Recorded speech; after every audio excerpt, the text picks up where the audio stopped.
Once again, we welcome you back to 5 Talk Street. I'm Scott Murray. Joining me now is Alan Gould. He is the Executive Director of the AIDS Outreach Center, and for, believe it or not, 25 years now, they have been on the front line of battling AIDS within the greater Tarrant County area.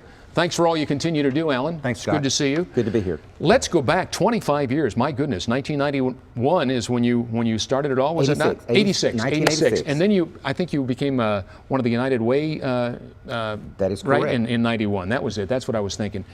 Do you have any idea the impact that you've made as you look back for 25 years and you think to yourself, we're making a difference from when you started back then? I mean, I'm sure the challenges back then were much different than they are now. Absolutely, and really we've come a long way in 25 years. If you sort of transport back to 86, you think about what was going on. There wasn't really a lot around, both medically as well as socially to deal with those who had HIV. We just didn't know what it was all about, did we? No one knew what it was about, and indeed, basically what we were doing at that time, we were just preparing people to die. And that sounds sort of harsh, I think, but at the same time, you think a lot of people, when they were first diagnosed back then, truly only lived a matter of days or weeks before, they That was the reality of it. That was the reality of it. And you sort of fast forward 25 years and you think about the advent of medications, medical therapies, things of that sort.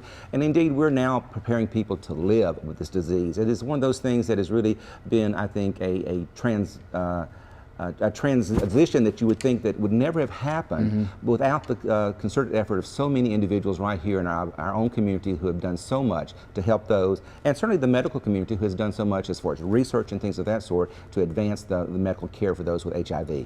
You first heard about AIDS, I guess, in the late 70s, early 80s, and we thought, what does that mean? What is AIDS? Nobody knew anything about it. And then you had AIDS or you were HIV positive.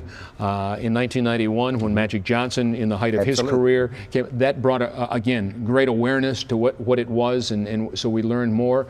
But as you go back to the early 80s, or to 86 when you were founded, and bring it forward to 2011, what are the 2 or 3 things that come to mind that we really have become aware of that maybe back then we were not aware of, or how it's affected different people, or where it was then and where it is now, I guess is what I'm asking. I'd say perhaps the most visible is that people nowadays don't really have to be afraid of anyone who is HIV positive. Back then, because of the uncertainty, everybody was afraid to even touch someone or even be associated or even in the same room with someone who they knew was HIV positive. AIDS is not caught by casual contact, through a handshake, through a kiss.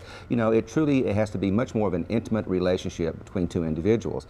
One of the things that we have learned is that basically there are several different strands of HIVs that are out there, and we have to be aware of that. And so a lot of times we say people, who, be protecting yourself, protect those that you love, and that's the main thing. Be aware of your HIV status. Be sure that you are HIV negative, and also not only yourself, but be aware of your partner and your significant other, and be sure that you know that they are also HIV negative. Is there one group, or maybe 2 or 3 groups, that are more prevalent or more prone to? Not at all, Scott. Okay. HIV, it runs the gamut through every race, through every ethnicity, man, woman, young adult. Today, I tell you, we're seeing more and more young women of color, of childbearing age, who are now coming to our offices who are HIV positive. That's a sad reality. We're seeing more and more young teenagers, and when I say teenagers, we're talking as young as 13, who are coming in who may be HIV positive. And that's where we're seeing the greatest growth, both in young adults, and at 13 to 25, also young women of color who are at childbearing age.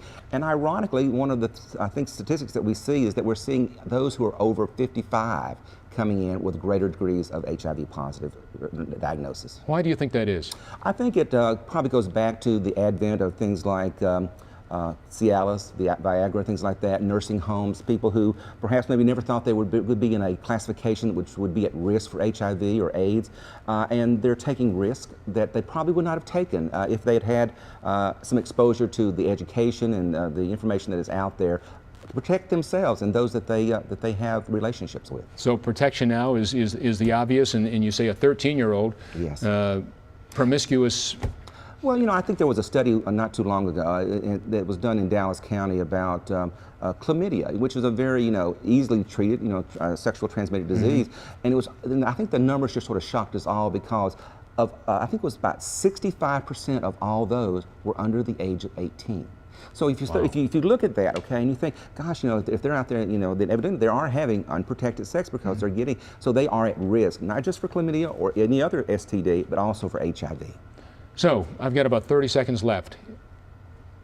What would you like to share with the audience today? What's the most important thing you could share, or how they might get involved? Events that you haven't, you know, anything that as you celebrate 25 years. Well, as I said, we are doing that. We're commemorating our 25th anniversary. We have come a long way in 25 years. Like I said, you know, we offer a lot of services that are free to the public.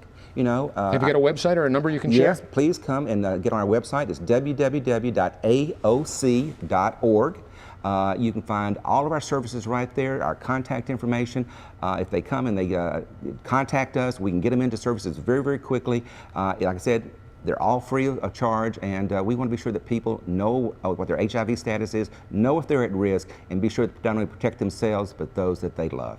Well, continued success. Thank you, Scott. It's a disease that we really knew nothing about 3 decades ago, and we've seen how devastating it can be to those that aren't smart, I guess, and protect themselves, because it is preventable. It is preventable, absolutely. It is. Okay. Thank you, Scott. Thank you, Alan. Thank you so much.